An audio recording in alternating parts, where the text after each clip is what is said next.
Welcome to Dumb Guys Talk About Fantasy Baseball. This episode, we're going to talk about our top 15 in the draft. Thanks for tuning in. Don't forget to like this video and leave your comments below so we know what you're thinking here, if you agree with us or not. Yes. And also, obviously, you want to subscribe to the channel because we're going to help you win your fantasy league. We're doing 2 videos a week, one on Wednesday, one on Sunday.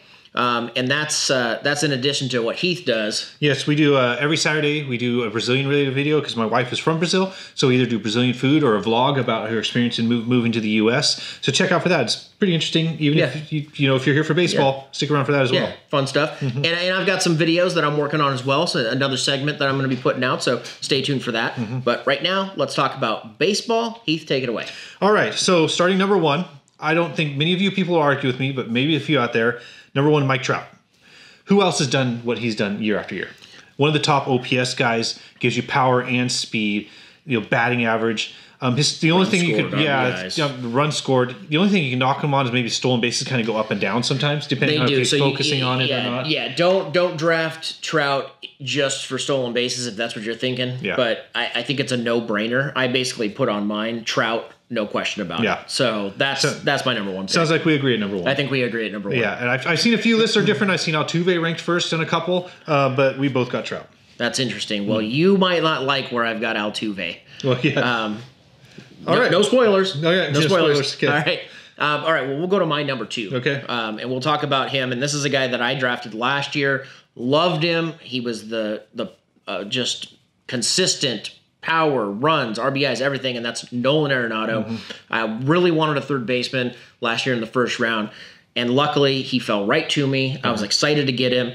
I'm glad I didn't get Bryant last year because I was high on Bryant as well, and he didn't have as good of a season. But here's what I'll say about Arenado. I'm flipping a coin because I could take him or Goldschmidt. That's funny because I really debated 2 and 3 with Goldschmidt and Arenado as well. So it looks like the first 3 were agreeing a lot. Yeah. But I did put Arenado before Goldschmidt. I actually put Goldschmidt first, and the only reason I did is my overall draft strategy. I like some later third basemen. Yeah. That might come up later. We've talked about Rafael Devers in our sleepers video, our early sleepers video, so look at that. And that's one of them, but there's many more. I think Josh Donaldson is falling to where I really like, to where he's going, is another guy. So I put Goldschmidt too because I felt more comfortable getting a third baseman later. Nice. Then going right into Arenado, it just who else has been more consistent with the powers and the home runs and the RBIs? Absolutely. Yeah. Absolutely. So home run, RBIs, OPS, runs scored, all that stuff. How can you go wrong with Arenado? I don't think you can. And so I'm going to say the same thing about Goldschmidt in my number 3 spot.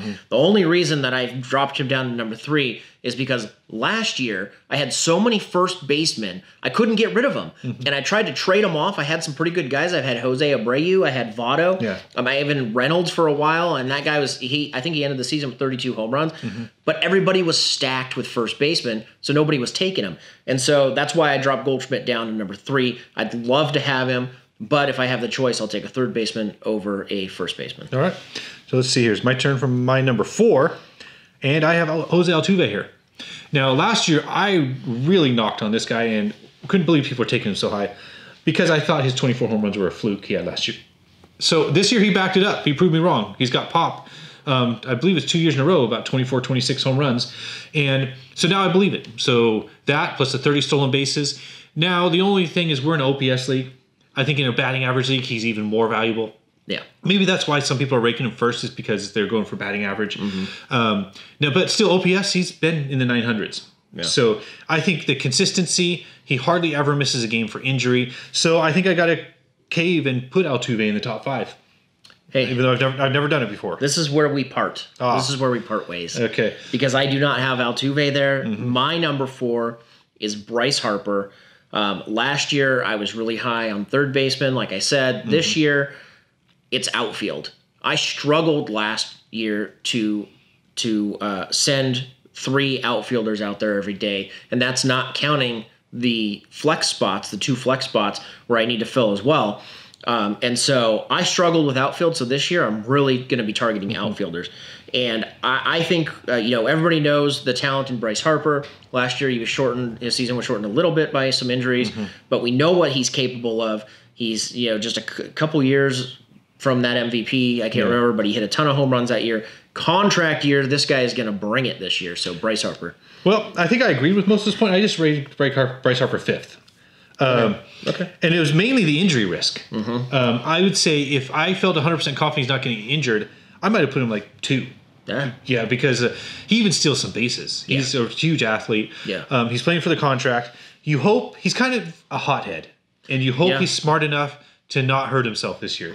And maybe not play against the Giants, because playing against the Giants is when he got hurt and when he got suspended. So maybe he should just set out games against the Giants. Yeah, maybe he should. Yeah. So that's my 5th pick, and that's basically to sum it up. Why I put him there is I think he's one of the most talented, but the injuries scare me a little bit. Okay. Well, let me jump to my number 5 pick, and my number 5 pick is Giancarlo Stanton, and I don't want to be biased here with the Yankees, And again, he's an outfielder. Dude, 59 home runs last year. Yeah. I think he's gonna hit a ton of home runs. Maybe not 59 again, but he's gonna hit a ton of home runs. He's gonna have a high OPS. He's gonna have a ton of runs, a ton of RBIs. The Yankees are gonna be winners this year. It's gonna be exciting. And he's going to be in the middle of all of it, and I like that about him. And one thing I want to say about first round, and again, I'm not to where I have Altuve, but one thing I'll say about Altuve, 24 home runs or not, I just don't feel it in the first round. I just don't feel it. Okay. Well, I think this pick is one we might kind of really disagree on here. I've got Mookie Betts, number 6. Ooh. Now, I picked him last year, number 10. Yeah. He really fell in our draft. Some rankings last year were putting him number 2. Yeah, I know. He was way up there last year. Yeah. And I kind of, the same reason I dropped Altuve down, I dropped him down because I didn't believe the power, because he hadn't shown it in the minors. Now, what I say about Betts is he hit 24 last year, 24 home runs. He was down from the 31 the year before. I'd say expect about 25-ish. And a lot of analysts have said expect around 25. He's probably not ever going to be a 40 home run guy. He had 26 steals 2 years in a row. Now, the one reason I think he was a letdown was the batting average and the consistency. Now, he got the All-Star break looking really good, then had a couple cold months that really dropped his batting average down. His BABIP was in the 260s. It's extremely low. So you could say it was bad luck that kind of got his batting average low. And I think the Red Sox overall had a lot of down points to where they'll improve next year. I think Benatelli will continue to improve. Devers, as a young guy, will keep coming. I think they're going to pick up a free agent, whoever that may end up being. And I think Mookie Betts will reap the rewards of some of that. And I think it's just, I love the guys that are so young. I think Betts is only about 24, around that type of age range, that you feel like you're picking up a guy that's shown greatness and is still on the rise. Yeah, I agree with you 100%. I think the Red Sox are going to be better offensively, this year. But I don't like Betts. And again, it's that whole 24 home runs thing. I just don't feel it in the first round. And just the same way I feel about Altuve, I feel about Betts, is that they're great if you want a balanced stat. If you want, you're getting some home runs, you're getting some stolen bases, you're getting, pretty good OPS, but you're not getting a guy who's going to dominate like the guy that I just said, or my next guy, number 6 on my list, which is Chris Bryant. Chris Bryant had a down year last year, and it doesn't feel like it was that down. He hit 29 home runs. He had a 946 OPS, but I expect him to be better because didn't he win an MVP 2 years ago? Yeah, 39 home with runs. 39 home runs. So, that's the thing. Like, if I'm saying Bryant had a down year last year and he hit 29 home runs, which is more than Altuve or Betts are going to hit, I just feel like there's more of an upside. And again, he's gonna win me those home runs every week instead of just contributing with the rest of the team. Now, I agree. Chris Bryant's ranked too low in a lot of these rankings. I've seen a lot of lists put him around 13th, 14th overall. When he's an MVP type talent, I think the Cubs had that World Series hangover. Yeah, right. And some of their guys suffered for it. I agree with most of those things. I just didn't raise him quite as much as you did. Actually, let's go into my number 7 now. I've got Carlos Correa here. Now, the only drawback I have to putting this high, and I think this might be one of my riskiest high picks, is if he does what he's done before, you might be a little disappointed. But I just think this is one of those guys that's going to do more than anything he's done before. Watching the World Series last year, I thought he looked like the most talented guy on the field, I thought, between both the teams. His swing looked great. Better than Altuve? Maybe, Altuve? I'd say Trea maybe has a higher ceiling than Altuve. Yeah, okay. Although Altuve went from 20 stolen bases to like none last year. So maybe don't count on stolen bases from Correa. Correa did. Yeah, not, Correa. not Not Altuve. Sorry. Yeah, Correa, yes. Yeah, Correa had like 20 stolen bases the year before, went down to like 0 last year. And it might have been the injury. The Astros might have been trying to save him from the injury. Right. Before the injury, he was hitting 320. And then he had very nice stats. You project it for a whole year without the injury. I think he's the next A-Rod. I think he is the guy, I think, that like Trout's projected number one year after year after year. I think the guy to unseat him one of these years is Correa. Interesting. Because if he becomes like 30-30, like I think he could be with 320 batting average at shortstop, he's going to start being ranked number 1. Shortstop is the wild card there, absolutely, yeah. And if he can do 30-30 at shortstop, he probably will unseat Trout. Yeah. Okay, nice. Well, going to my number 7 here is I got Manny Machado, another third baseman on my list here. Contract year. So we know this guy wants that $400 million contract. 3 years in a row with 33 plus home runs. This guy can also steal bases, but it's inconsistent, so you can't really count on that. This guy, you could do like 20. You could probably steal 20, 30 bases. A couple years ago, he stole 0. Yeah. And then last year he stole 9 bases. So I don't know why that is, but he's got the ability to steal bases. But it's really all about his offensive numbers, his home runs, his OPS, his runs, his RBIs. It's all there in a contract year. I think this guy's going to kill it this year. Yeah, I agree. And I think it's similar with the Chris Bryant. I agree. I raised him from the listing I saw, just not quite as much. He mentioned wanting to play more shortstop this year, so we'll see if they grant him that and he gets his shortstop eligibility back. And he's also been in trade rumors, so let's see if the season starts with him in the Orioles, or if if the Orioles are out of contention, if he's a trade deadline movement, which would be a blockbuster to move a guy. That would be huge. That'd be huge. Because I think the biggest trade deadline move last year was J.D. Martinez changing teams, which that was big as well. Yeah. So maybe this is the big movement for a contender this year. Yeah. Is he gets traded at the trade deadline. All right. So that was your number. That was my number 7. So let's go to my number 8. Okay. Now this is a kind of an interesting juxtaposition with this guy, if I'm using that word right. It's Charlie Blackmon. Now I am drafting my draft bust list, and he's on it right now. But I still have him number 8 right here.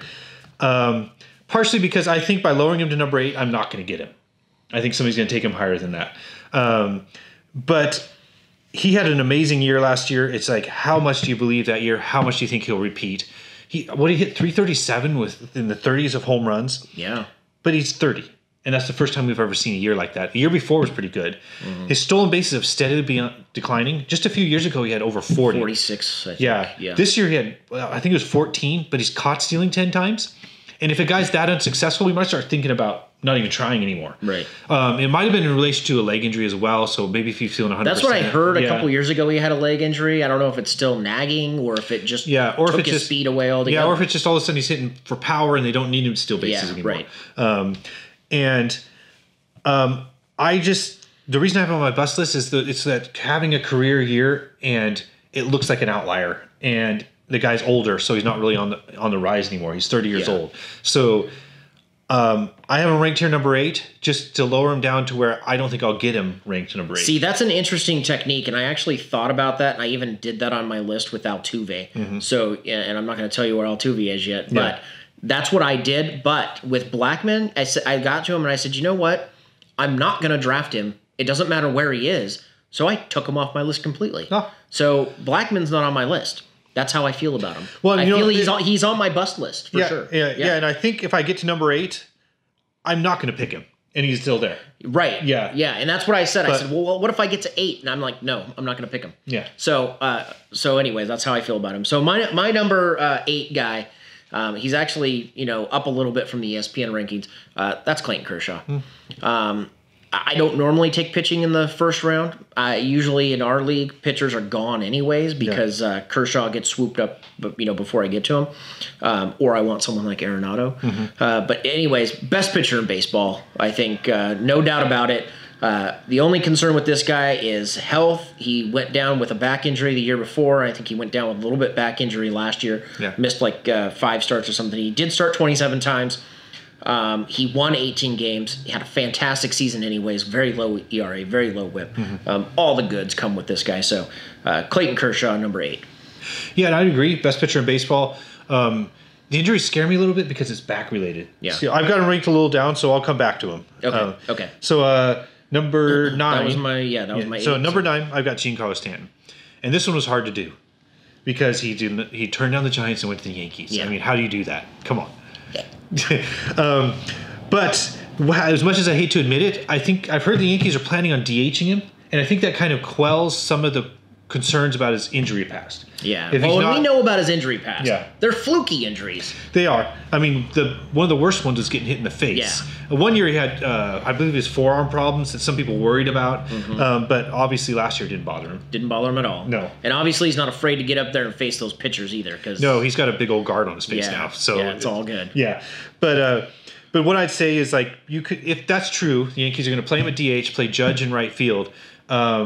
It's less likely he's going to get hurt. I mean, you're only hitting. Right. So you're not crashing into walls, all that stuff. So, and they're going to have a good enough lineup to where he won't just be intentionally walked all the time.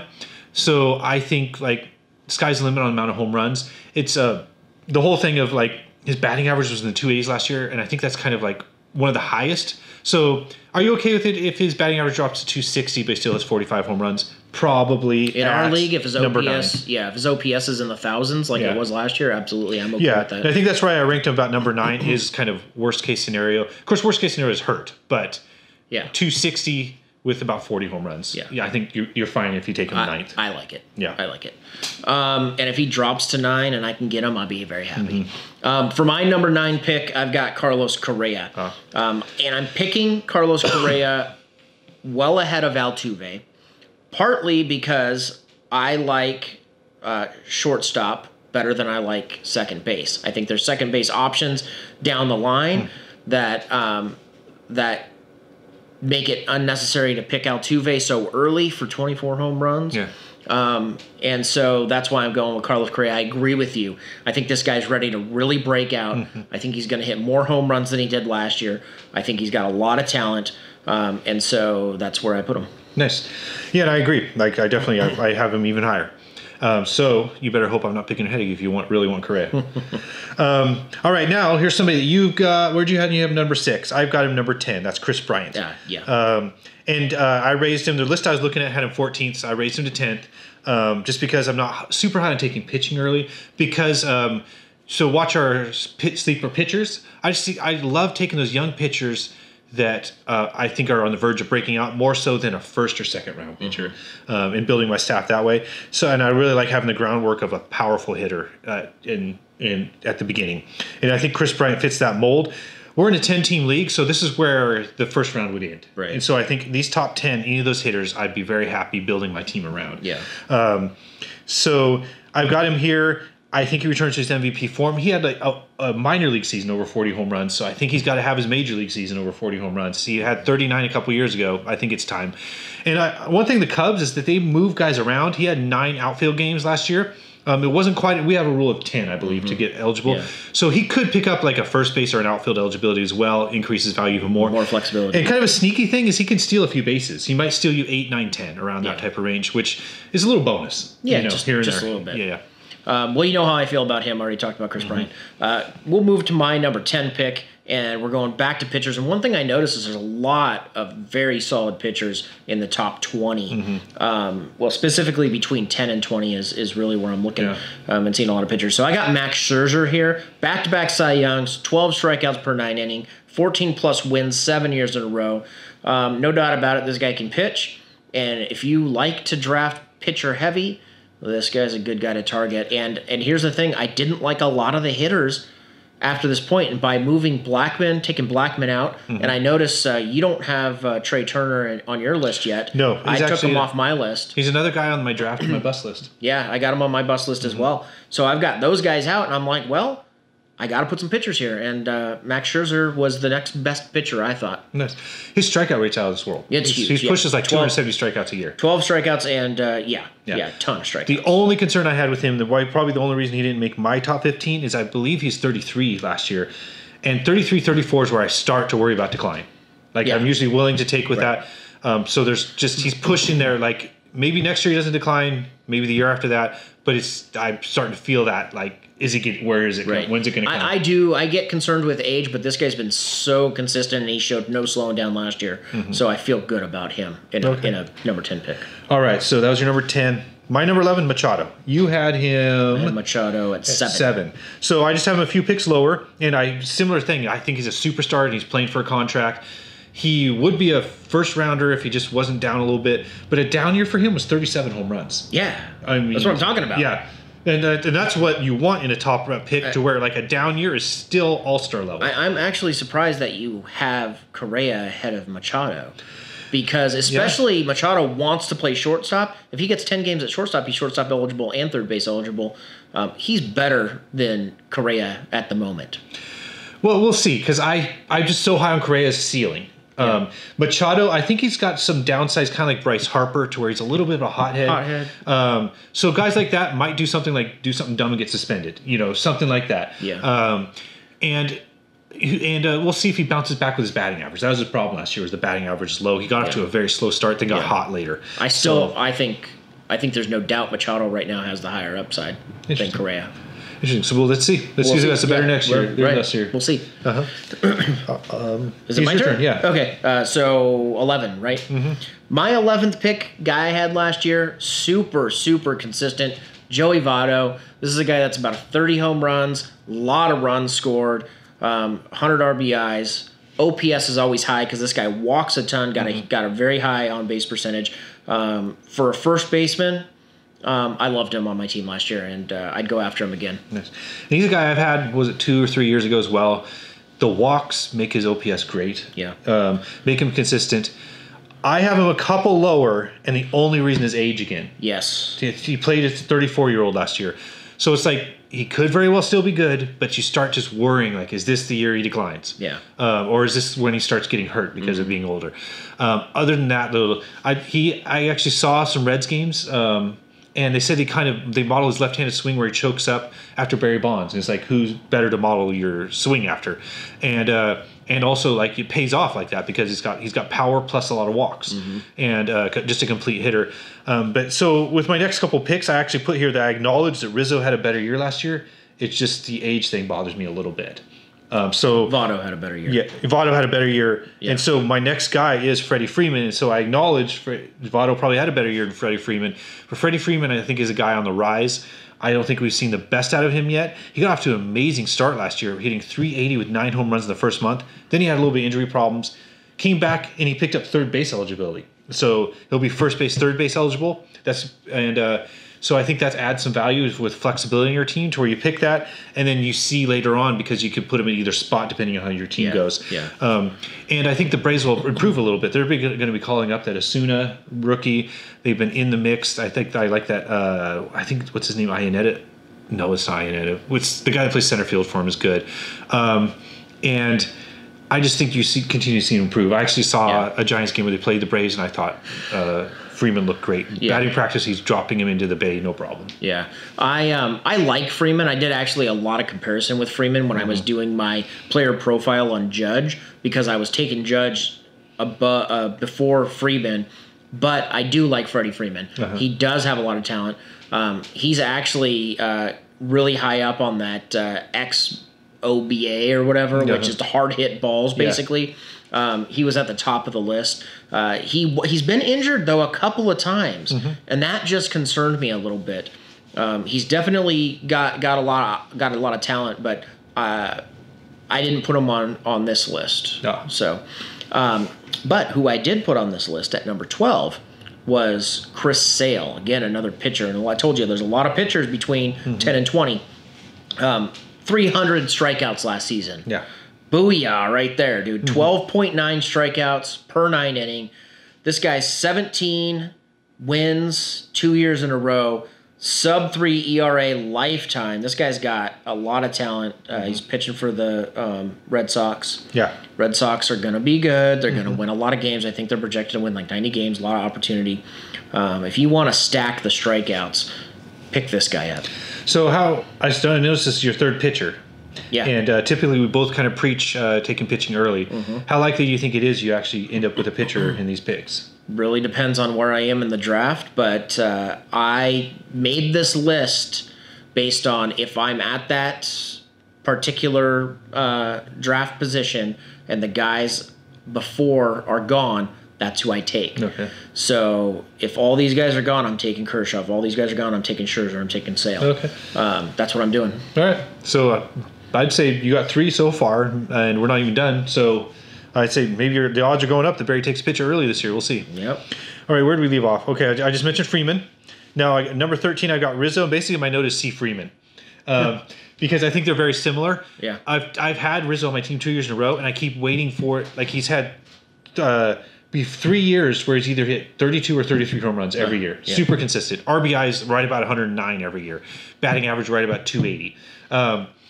And I think he's only about 26, 27. So I think you still see MVP caliber year come out of him one of these years. Right. And so it's that whole thing of like, I acknowledge Votto may have been better last year, but I'm still waiting for Rizzo to have that MVP year. And even like, it just seems like 32, 33 home runs with other good tangibles is good. He had 10 stolen bases as well as a bonus last year. So I just like the upside. Yeah. Yeah. You can't really go wrong with any of those guys, any of those first basemen. Yeah.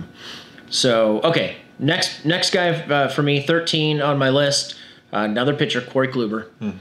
200 plus home runs. Sorry, not home runs. He's a pitcher. Yeah, 200 plus strikeouts. 200 home runs would have been a lot. 200 plus strikeouts, 4 years in a row. Won 18 games, 3 of the last 4 years. Sub 1 WHIP last season. Again, if you want a pitcher to kind of take the head of your rotation, I think this is a good option. And you know what would be ideal for me in a situation where I take a pitcher early is if I had like the number 7 pick or number 10 pick, and I get a big solid hitter and a nice solid pitcher back to back, something like that. Yeah, you're getting that snake draft, getting like a hitter then pitcher back to back. Right. Yeah. So you have your be established on both sides. Like there. a Manny Machado and a Scherzer or Sale would be pretty spectacular. Nice. I think a lot of people would be happy with that. So where do we leave off? Okay. So here's where the first time I mentioned a pitcher, 14, Kershaw. Now, I know I'm not going to get him, ranking him 14th. No. But the thing that my note here is, and one thing I've learned and seen in lots of articles is don't have a guy you will absolutely not draft no matter how much you don't like him, or no matter how far he falls. So it's basically, if this guy's still here at 14, I guess I have to take him, your type of thing. I mean, every week, Kershaw would get 1 to 2 starts. What are you going to do? You're going to be rooting for the Dodgers. I know. That's the thing. But the thing it's like, got to be a good fantasy player. Yeah, you got to be. I'm always rooting for the Dodgers. But the thing is, I know I'm not going to get him, but, if we're sitting here at 14. Yeah. If by some miracle he drops to 14, that's where you say, okay. Okay. But he pitches against the Giants a lot every year, too, so it'd be rough. It would be very rough. It would be very rough. Okay, well, you know how I feel about Kershaw, so we'll move on to my 14. And here's where I put Altuve. And just like you, it's like one of those things, like I'm not going to draft him, but if he drops to 14 and he's still there, I will take him. And here's what I wrote here. Middle of the road RBIs and home runs. Like, he's not going to get you a ton. He's going to get you a decent amount, but he's not going to get you a ton. He's not going to be the centerpiece of your offense in that manner. He gets, some RBIs, some home runs, some stolen bases. And I just would prefer not to draft him. I'd rather just leave him. Yeah, and see, what I said with ranking him there is if I took him in the first round, I would probably target maybe a Nelson Cruz or somebody like that later to be my home run specialist, and Altuve to be my consistency guy. Yeah. All right, so I think we're doing our top 15 because I've heard a lot of leagues are doing up to 15 teams in their league, so we're trying to accommodate first rounds for all size leagues. So my number 15 is Votto. Okay. So, and that's the thing. Like his year last year, second in MVP voting, is and tons of walks every year. Nice OPS. The only concern is, what point does he decline? But some superstars keep going until 36, 37. Yeah. So maybe 34. Well, and he got a really long contract from the Reds. Yeah, so. He did. So for the money, he's got to pan out. Well, and I had questions about him last year. I'm gonna tell you, I did hesitate a little bit, but I think I got him like around 17 or 18 last year. Yeah. And I just couldn't pass him up, basically. Yeah. So. And I had him the year before. Yeah. And I know it's the even if he's in a hitting slump, he still walks. So absolutely. Yeah. So he always contributes. He is your on base percentage king. That sort of thing. It's just the only reason I have him here, and maybe by draft day I change this a little bit if I feel like he's having a good spring training, looks healthy, like he's in real good shape, that sort of thing. Like age won't be a problem. I move him up a little bit. Maybe I do put him above Freeman or Rizzo. We'll see. Nice. Okay, down to my number 15. This is my last one, and I just want to clarify. So I did a video that went up last Wednesday, and it was my player profile video on Aaron Judge. Yeah. And in that video, I said that my ranking for Aaron Judge is at 16. Uh-huh. I changed my mind. Oh. I got him at 15. And basically what I did is when I really looked at the first 15 in the rankings, and I kind of threw some guys out like Blackman, and I threw Trea Turner out, didn't want him. And I got to this point, I almost took Altuve off the list, to be honest, because I'm not going to draft him, but it was too hard to leave him off the list.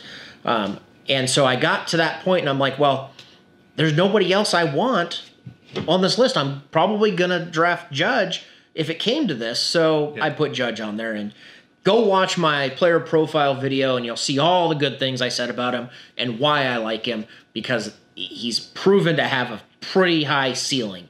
He's not going to repeat, but he's got a pretty high ceiling based on what he did last year. If he does anything close to that, he's going to be a huge value at the 15th pick. Nice. And I'd say go watch Barry's video on him. And see my comment below about why I don't rank him quite as high. And I think he's a point of a debate for a lot of people. Yeah. Because it's like, how can a guy sustain 52 home runs after a rookie season? Right. But just so you know, I'm not saying he's going to hit 52 home runs, but he did set the ceiling pretty high. Yeah. So he's going to have a really big drop-off if he doesn't bring you some value for a 15th round or 15th pick. Nice. So we both talked about how we throw Trea Turner out. Do we want to talk about him just quickly? Because I think a lot of people will ask us about why we didn't mention him. I saw USA Today list that had him 5th overall. So people are going to be like, how do you kick him out? Yeah. And what the main reason I didn't even have him in the top 15, and by knowing that I have him that low, I'm not going to get him, is if you draft him and he does anything like what he's done before, you're going to be disappointed. Especially like you're taking him in the top 10. So I know his first season he had 342. He had a OPS of 937. That's pretty amazing. 13 home runs, 33 steals in only 73 games. Pretty amazing. For 73 games, yes. For 73 games. But he was ranked in the first round last year, just off 73 games. So it's kind of like I need to see a little bit more to put him in my top 10. Right. So next year, he gets hurt and only plays 98 games. He goes down to 11 home runs in more games. His OPS drops all the way to 789. Yeah. And so how do you take a guy somewhere between 5th and 10th that had 789 OPS last year? A guy who's never even played a whole season. A guy who's never played a whole season.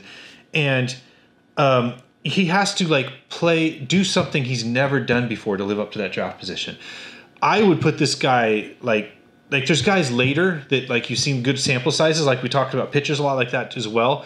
And I think there's young guys like Matt Olson as well that's going 97th that had a huge power sample size. I think, maybe if you overvalue stolen bases.